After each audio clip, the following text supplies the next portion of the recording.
Good morning and welcome to this session devoted to how can Europe project its power. And we are going to be talking economic power, but inevitably economic power today is also geopolitical power. In order to do that, I have a great panelist which together will help us unpack these vast issues. Many of Europe's economic challenges, from accessing critical raw materials to protecting and promoting the enormous wealth of its industrial capacity, to ending war in the continent, to decarbonating its energy, to extending the network of trade alliances around the world, they cannot be done without a strategic integration of all the strands of foreign economic policy. So this is the conversation today. How do we integrate all these strands? Where are the pluses? Where are the risks? And how can Europe project this power that it has? We haven't heard a lot about this power in this week in Davos, but this power is there, so this is what we will try to unpack in this session. My name is Arancha Gonzalez. I'm the Dean of the Paris School of International Affairs in Sciences Po.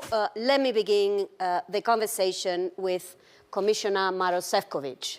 Maros, you've been in this job for over 15 years. You are the longest serving European Commissioner. You've seen the ups and the downs. You are now at the heart of this projection of Europe's foreign economic capacities, weaving together trade, economic security. Customs, very important, the back office of international trade. So, Maros, seen from where you are, what's the direction of travel from the European Union to expand its trade and investment power? Of course, we go through quite complicated period in the world, and I think we heard a lot of criticism about the Europe over the last couple of days. But at the same time, we all know that there are many countries who would trade the place with us. So let's be not so downbeat about Europe. We are biggest trading bloc with the high social standards, with enormous power of our consumers, and with a huge potential in the skills and research and innovation. And of course, we are also a unique entity where 27 member states are working together. As you said, there are the moments where we are more up, where we are a little bit down.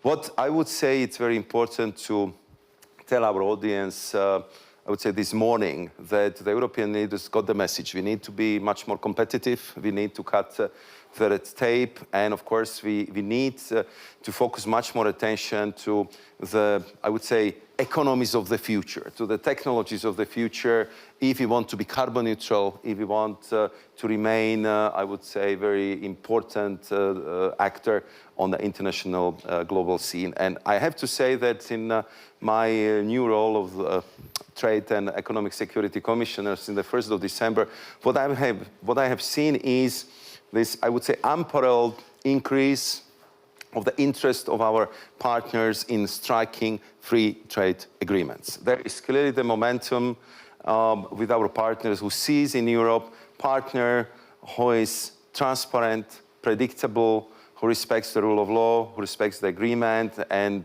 who wants to work on the mutual advantageous positions. We are not a partner who wants to extract and export. We want to come, invest, build, create the value added on the spot, and share the results of our common work. So what has happened since we started in this new mandate? We managed to conclude difficult negotiations with our Mercosur partners, with Mexico, with the country we are currently in, Switzerland, and we are working very hard to advance negotiations with India, Malaysia. I just had the meeting with both trade ministers the last week, and I have, if you would see my diary here in Davos, so it's all GCC countries, many countries from Southeast Asia, and I see that this is kind of calling card. This is the visit business card of Europe, that there is huge interest in the biggest trading bloc, in what Europe represents in this very fragmented and tumultuous world, to be a solid partner. And I think that we, of course, have to take it into our advantage. So I think where we clearly need to do more, we have to focus our energy being strong in the technologies of the future, how to make sure that we do not outsource the development, that we made them in Europe, that we will have critical raw materials which we need for them, that we will also have access to the critical technologies like the chips, because we learned the lessons, for example, from, I would say, this very unfortunate COVID period, where we realized that we probably outsourced too much of the strategic production abroad, and we've been really missing in the moment when the supply chain has been not able to perform. And then, of course, we have to be very much focused how to fine-tune all our systems, from the education through the research and innovation, to be faster, not to have only startups, but the scale-ups, and we need to adjust our competition policy. And I think my new colleague, Teresa Rivera, is working just about that. And one point to close my introductory remarks, we are clearly now going through the period where I would say all traditional approaches to negotiations, to partnerships would be tested, and therefore I open every meeting with my colleagues, fellow ministers in the EU, and I end every single meeting with a clear call for European unity. When we are united, there is nothing we cannot do together, and we always arrive at best solutions if Europe is united. And that's the feeling what I get from all recent European Council. If you're talking about the future, strategic autonomy, strategic independence, and all these very important areas, that's the message we feel we're getting from the EU leaders, who are absolutely determined to increase competitiveness and the position of Europe in the world. Thank you. So what we hear from you is a strategic interdependence in Europe means two things: unity and alliances with other countries centered around trade and investment. Let me move now to the Prime Minister of the Republic of Armenia. Prime Minister, of course, Europe is more than the European Union, is wider, is made of countries that want to become members of the European Union, like is the case of Armenia, is made also of other countries that don't want to join the European Union, like Switzerland or Norway, but still want closer ties with the European Union, probably because they feel maybe outside is a bit cold. So you have recently tabled a bill to initiate the accession negotiations with the European Union. Tell us a little bit what this discussion means for a country like Armenia. Yeah, thank you very much. In reality, there was an initiative by the civil society, and they presented a draft law on the starting of the process of accession of Armenia in the European Union. And our government endorsed that, and there is a very high probability that our parliament would adopt that law. That would mean legally that we start the process of getting more and more closer to European Union. Why we want to be closer to European Union? Because we are democracy. When you are democracy, you want to be closer or in mainstream of democracy, because otherwise it would be illogical. Now we work very closely with European Union, and to be honest, during last years, the tremendous changes and improvements happened in our relations with the European Union. For example, we just started the negotiations on visa liberalization agreement, which was in our agenda for long years, but we weren't able to start even the negotiations, and I hope that we will be able to end it and sign it as soon as possible. Now Armenia is a included in the program of European Peace Facility, which is also very important. We have now a European monitoring mission, civilian mission in our country, which is also very important. We are in the process of implementation of a comprehensive and enhanced partnership agreement with the European Union. And we are working very closely. As far as economic ties are concerned, of course, we want to be closer to European Union economically as well. But from the other side, we don't want we want to be closer in terms of economy in our regional countries as well. Because unfortunately, from beginning of our independence, we were kind of in economic isolation because our borders with Turkey and Azerbaijan were and are closed. And so to make change, not only in our region, but globally, in terms of overcoming these supply chain shocks, we put on the table our proposal of our project of Crossroads of Peace, which I hope is familiar to you. And it is about the making our regional transportation communication more effective and to create new transport communications, not only with Azerbaijan, but with Turkey as well, to deepen our cooperation with Iran, with Georgia. And it is also about the European Union, because if when this project will be implemented, we will have new chain routes through Armenia for the European Union. And it isn't just a matter of economy.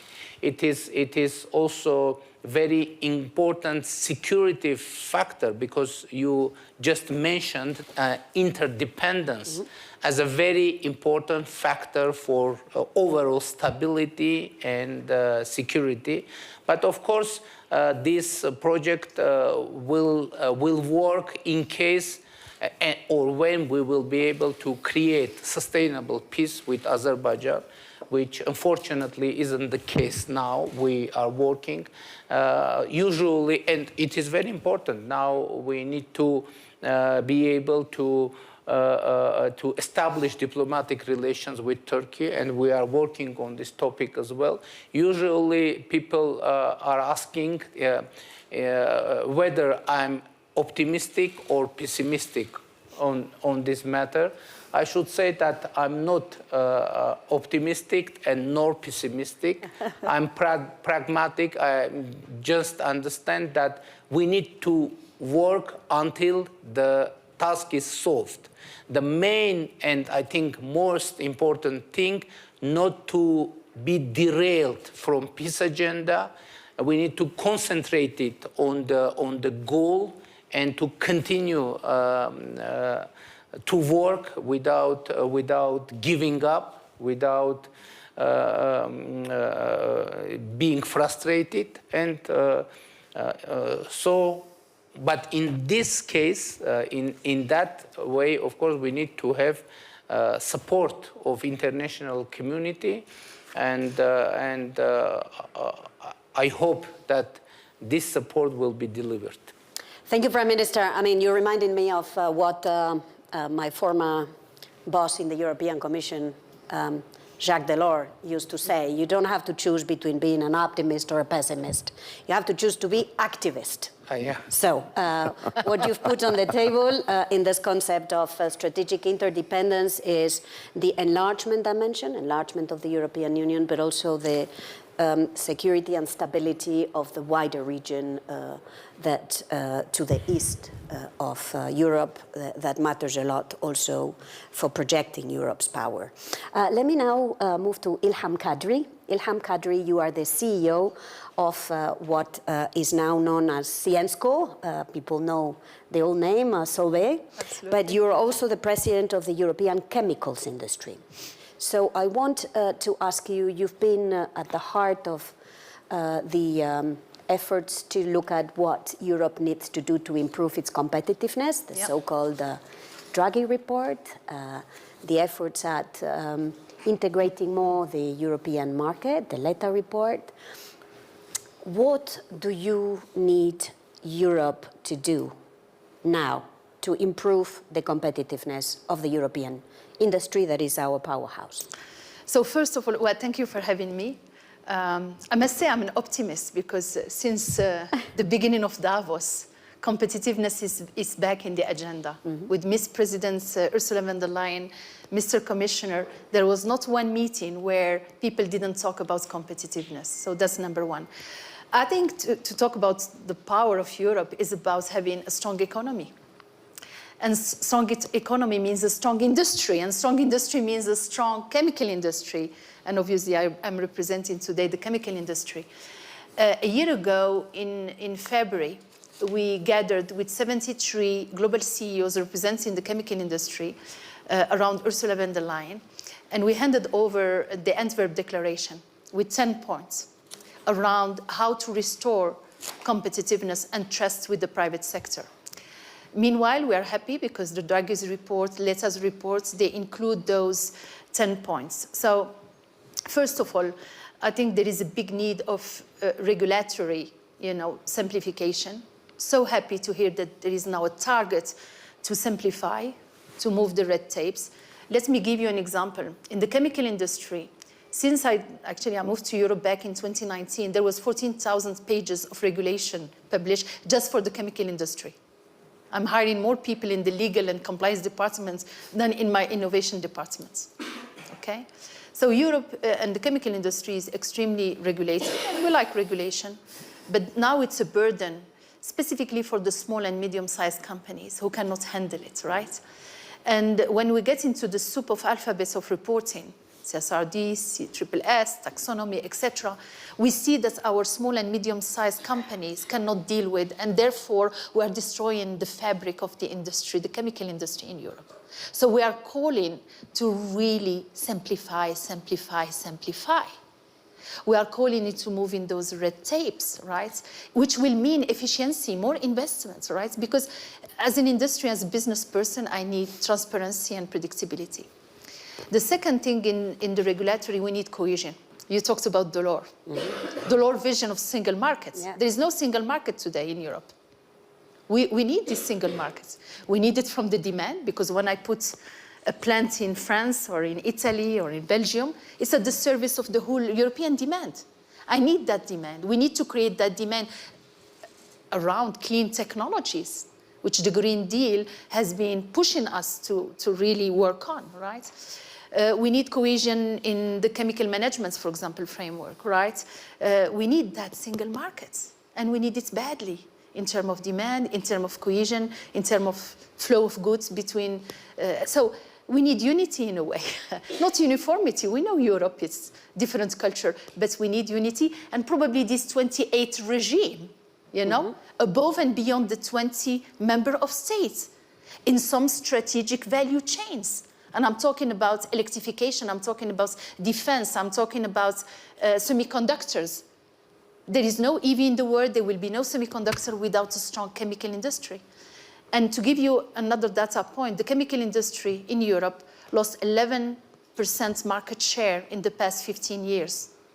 Europe was number one, now it's number two. For China, who gained 9%, so it's number one, 44% of the production output is coming from China, and it will become 2/3 of the world production by 2030. And obviously, when I say cohesion, is a level playing field. We like competition. I mean, I've been 30 years in the industry. Competition is good. it fuels innovation, etc. But we need a level playing field, right? When the good players are doing the right thing in Europe, we need that level playing field against imports.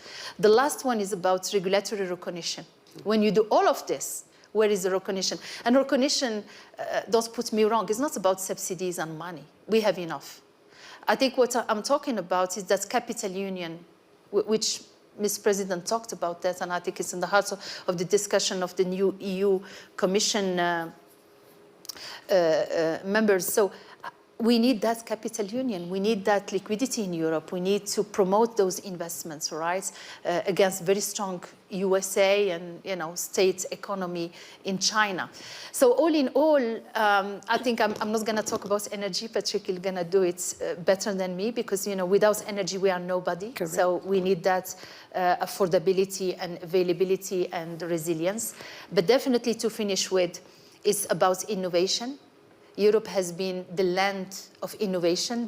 The chemical industry started in Europe. We have skills, we have talents, we have breakthrough innovation at the service of sustainability and carbon neutrality. So we need to promote them. We need demand, starting with public procurements. Because, when you talk about sustainable solution, we need premium pricing as well. So what it is, we need that support from the authorities. So we cannot do it alone. That's private-public partnership at the service of the industry in Europe is so critical. And I will finish with people. I think we cannot manage all of this without tackling inequalities. Remember what's happening in France, the yellow vests. I care about the end of the month, not the end of the world, right? So that inequality, taking care about people. And Europe is 450 million consumers. Europe is ingenuity, The best talents in our companies are in Europe, actually, right? So I think we need now to really focus on people and people and people as well. Thank you very much, Ilham. So European strategic interdependence means strengthening, from your point of view, the competitiveness of the European industry with a host of suggestions that you've tabled and focusing more on people. Let me now move to Patrick Pouyanné, CEO of Total Energy. He's a global player, one of the major global players in the energy sector. A lot of what we've heard would not be possible without affordable, secure, reliable energy sources. And combining this with the green agenda that Europe has placed at the heart of its competitive model. So can we do it in Europe? What do we need to do to get there? Yeah, reliable, affordable, and sustainable energy. That's a triangle that we are targeting, all of us. And again, the topic today is very important. Yes, of course, Total Europe is a big power, 450 million consumers. It's fundamental today because we are in a world where you have the US, and US with Donald Trump will be even a strong force. We have China, and in the middle, we are there. And there is only one way, which was already mentioned, is unity. We need to express it by unity. If we are together, which means that Europe is above our national interests, then we have a chance to find a way. And I strongly believe in the values of Europe. I think we have this legacy, and we are somewhere a lighthouse in the planet. We should not lose it. And this is the debate today, in fact, of do we combine our green agenda or will to go further with other parts of the world, which are maybe going slower than us, but which are also more powerful somewhere. And the power of Europe will go for its economy. The difficulty we face, for me, is the result of a construction of Europe centered around consumers, fundamentally. The consumers, that means for 50 years, we have protected the consumers, and somewhere, very strangely, at the expense of our own industries, And that's something fundamental because in the energy field, coming to energy, we require now huge capital investments to transform. It's an incredible journey we have in front. So we need requirements, we require capital. And we need to optimize this capital. This is two conditions for me. More capital requires European champions. And it's true for energy, it's true for digital, it's true for banking. And there is something we did not manage to do until now, even if I am one of the European champions. Some in France consider I am a French champion. I'm more than that. I'm a global company. I'm considered. In my mission statement, we have security of supply to Europe. And after the Ukraine war, I dedicated my year 2022 to supply gas to Europe, mobilizing all what I could to supply LNG to Europe, to bring new LNG floating units. So I consider we are part of it. But we need European champions. And why today in digital we don't have it? Why in banking? The largest bank in Europe, $80 billion market cap. It's nothing compared to the larger. And in these worlds of giants, look to what happened. So there is something I'm calling really, if you want a power in Europe, you need to revisit completely the way we apply these competition rules. It's not a matter to protect. We protect the European consumers if we have champions in Europe. I can tell you the best way, because we will be more efficient. It's true in energy, it's true in digital, it's true in finance. This is something, this needs a reset from our European leaders. The second thing for energy is integration. Mm-hmm. If I want to deploy all the trillions, billions of dollars I have to integrate, and I'm reading a sentence of the Letta report, the more the EU advances towards a decarbonized energy system, the greater is the need for market integration. And it's a difficulty because, in fact, we all agree we have a European climate policy, but the energy is not, it's not unified. It's impossible, to be honest, to put into action pragmatically a climate agenda if you are not integrated with energy or policies. And today it's considered at a national level. Each country has its own strategy or policy. Of course, security of supply is important, but we can ensure the security of supply of Europe. By the way, after the Ukrainian war, what happens for the gas in Europe? We had to mobilize all the entry points of our gas in Europe, creating entry points in Germany, France. Gas is liquid, you know, gas is going through the networks. And so that means that thinking to that is fundamental, because if we want to find again back a competitiveness of electricity in particular, energy provided in Europe, if you think it in 27, 28, 30 countries, you split the efficiency of your capital allocation. We need to think about it. I'm speaking to plan grids investments. If you do it at a national level, or if you do it at Brussels only in interconnections, these data will be inefficient. We need to solve it. We need to invest. Some countries want to invest in nuclear. Okay, let's invest in nuclear, but it's for the benefit of everybody. Over the wind, it's obvious for me that when my teams are coming to me to invest in solar plants in Sweden, I say, we are dreaming. What do we do? But the solar should be in Spain. I mean, and the wind in the north of Germany is quite obvious to everybody for common sense. People in the street. But today, each country wants to have its own agenda, and that's something. Integration is fundamental. It's the only way to come back to competitiveness of our energy in Europe is the integration to optimize the allocation. We need to think together and not to go. So sometimes I'm surprised, the leaders in Europe, when you have the European Council, they all agree Europe is first, and then back to national interests. I know that there is politically a debate in each of our countries, but if we want power of Europe, it's going through integration and unity. That's a strong message. And champions. Again, when I'm in front of a commissioner, there is another thing. You know, today we have done an incredible progressive agenda with the Green Deal. And TotalEnergies have engaged my company in a transformation. I can tell you, I'm spending 30% of my investments in renewables and electricity. Nobody would have I would not have believed that 5 years ago. Next year, in 25, 10% of the energy produced will be electricity, green electricity, 10%. I'm a very large company, it's a big step. But I need to be, the agenda is not really protecting the European industry, the green agenda. We need to reconcile the objective and the green industry. I will take one example. We want all to produce sustainable aviation fuel. You have a requirement to increase sustainable aviation fuels. Today, I'm investing in plants in Europe to produce biorefineries to produce this stuff. But I see imports of SAF coming from China at a cost which is much lower what I can produce in Europe. I'm not protected.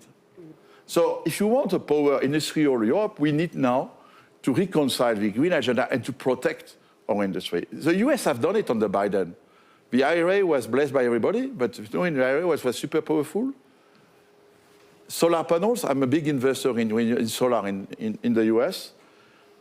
I'm obliged to use, if I want to have the IRA fiscal incentive, I'm obliged to take solar panels manufacturers in the US. Absolutely. They have reshored all their solar panels industry. In Europe, I was investing in solar panels 10 years ago. I lost everything, completely open. So I think power in Europe means an industry in Europe. You cannot make, it's a huge opportunity that you are offering us with this Green Deal, but at least these products, if we want to, we should recognize that manufacturing all that in Europe, because energy is a little more expensive, wages and salaries are a little more expensive because we have a social model that we are proud of, we must find a way to protect it. And that means giving, for me, a preference to European products. How do we give a preference to European products? The US are doing, the Chinese are doing it. The Chinese, you know, they have created this powerful green industry because they have a huge market, and during 10 years, we were in advance on us. So what I would like to see is really acting, not just speech about it. Find a way, and then we have European companies who are able to, I can produce stuff in my biorefineries, but if suddenly I discover that you can import from green stuff from China, which I would like to be sure is the same standards, I cannot fight against it. And why do we import stuff from China? Just to circle it. Because the airline companies, aviation is complaining that stuff are too expensive. And so again, because we give the preference to consumers. So the real debate, if we want powerful industry in Europe, is to arbitrate. Yes, consumers are important, but the jobs, the industries, and the purchasing power of consumer is coming from us.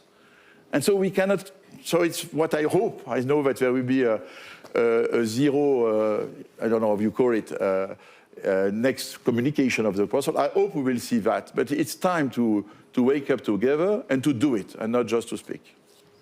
Thank you, that was clear. It was unity and scale through integration. These are two powerful messages. We have only 10 minutes left. So we are going to, I want to go very shortly around the table. And I want to start with you, Maros. The US has been mentioned, finally.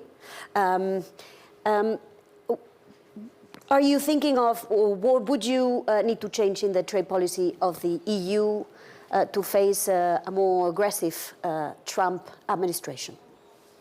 I think, of course, this would be, I would say, the topic definitely for this year, how to, I would say, set up this new relationship with the US. And first and foremost, we want to talk to our American partners. I think that we have to keep our cool here because I think the best negotiations are done in the room, not through the media.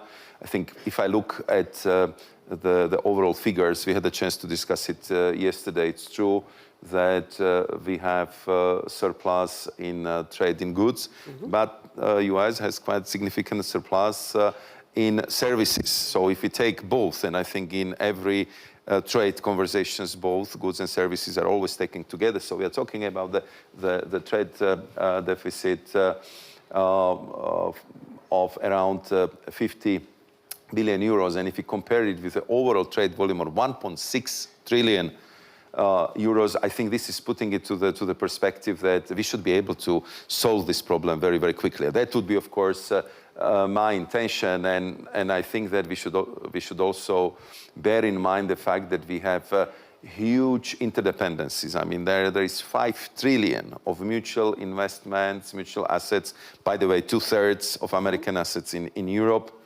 And every year, almost 300 billion euros is flowing from Europe, from our pension funds, from our savings accounts to invest in American companies. So this just proves that this is mutually very advantageous relationship. I call it artery of the global trade. So we should be very careful how we play with that, because the fact that this represents almost 40% of the GDP in trade, it just shows that what kind of shock effect it might have on the whole world. And therefore, we want to be very careful how to address these things. We will be ready to negotiate, and I believe that we will find the good solutions. But the answer of the European strength, and I agree with you, Arancha, with Patrick, and with Ilham, that strength of Europe was traditional in our economy, in our industry. We've been very competitive, we've been good traders, and indeed, over the last year, we, I think, didn't factor in these transformational processes on the global scale. So we've been always looking at the mergers and acquisition policies from the perspective of the size of European economy, and we somehow neglected a little bit the fact that if you are a big company, I mean, the world is a much bigger market, and simply you have to be strong not only in Europe but also on the global market. And therefore, if you look at the number of the European companies in the top 100 from, let's say, 2010 and 2024, I mean, the numbers are much smaller now, and I think this is kind of reflected in the mood which we feel that we need to do better. So I think we need to negotiate fairly with the US. We have to be very clear towards China that we will fight tooth and nail for our industry, that we will not allow photovoltaic story to happen again, where our innovation was just completely destroyed by the state-sponsored overcapacities of China, and that simply we cannot pay by the Chinese jobs by the sacrificing European jobs. And I think this has to be very, very well understood. It would not be easy to achieve, but I think this moment we are at the time where I think we will have to see the big rebalancings of the global economy, global trade, and we have to do our utmost that Europe will be one of the principal players in this debate. Thank you, Prime Minister. The moment we're living in is a geopolitical one where every player will want others to take sides. And you will be one of those that everyone will say, you know, you have to be with me, and if you're not with me, you're against me. And there is the US, and obviously there is China, and obviously in your neighborhood there are other players too. There is Russia, there is the Gulf countries, there is Europe. So how will you navigate this? You know, that's why we decided to adopt balanced and balancing foreign policy, which means that we will try to create a balance between our different relations with the European Union, in our relations with Russia, with our regional powers, very important, our relations with Iran. And I mentioned already we are trying to establish diplomatic relations with Turkey. We are trying to reach to a peace deal with Azerbaijan. And of course, it isn't easy. But from the other side, I don't think it is impossible. Because it could seem kind of strange. But really, we are suspiciously transparent with all our international partners in our intentions. We are sharing with all partners what we are doing with other partners. What you mentioned our decision to get closer to European Union, but we are trying very intensively to share our position with Iran. We are trying to share very actively our position in Russia and with all our partners, because, you know, after all, Armenia is an independent country, and in these challenging times, of course, there are many, many challenges and many threats. But from the other side, it is a huge time of changes. Definitely and obviously, the times of changes bring huge threats. But from the other side, huge opportunities emerge, and we are trying to manage threats and to use opportunities.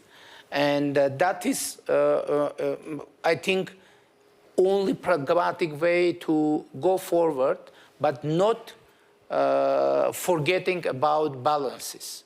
Because to lose balance could bring very heavy consequences for security, for stability, not only in terms of a country, but in terms of region and in terms of global stability. Because when we say and we pose that task to be as interdependent as it's possible, but from the other side, in this situation, any instability in any region of world could start a chain process worldwide, even in the small countries, small regions, etc. And that's why I think to be balanced and to not to forget about this task, balancing in a daily basis, it is most important thing, I think. Thank you very much. We wish we had more time, but we've come to the end of this session. Let me take one takeaway from this discussion, and I'm going to be quoting Patrick Pouyanné. I hope he allows me to use his intellectual property. We've heard there is an EU brand of capitalism with values. And we want this EU brand of capitalism with values. But we need two things to make this be the model that others like, reform it to make the European Union economically stronger and strengthen alliances with neighbors and beyond to build our own resilience. Thank you very much. Let me thank Prime Minister of Armenia, Nikol Pashinyan. Let me thank EU Commissioner Maros Sefcovic, Ilham Kadri, Patrick Pouyanné. It's been a pleasure. Thank you to all of those watching. Hope to see you soon.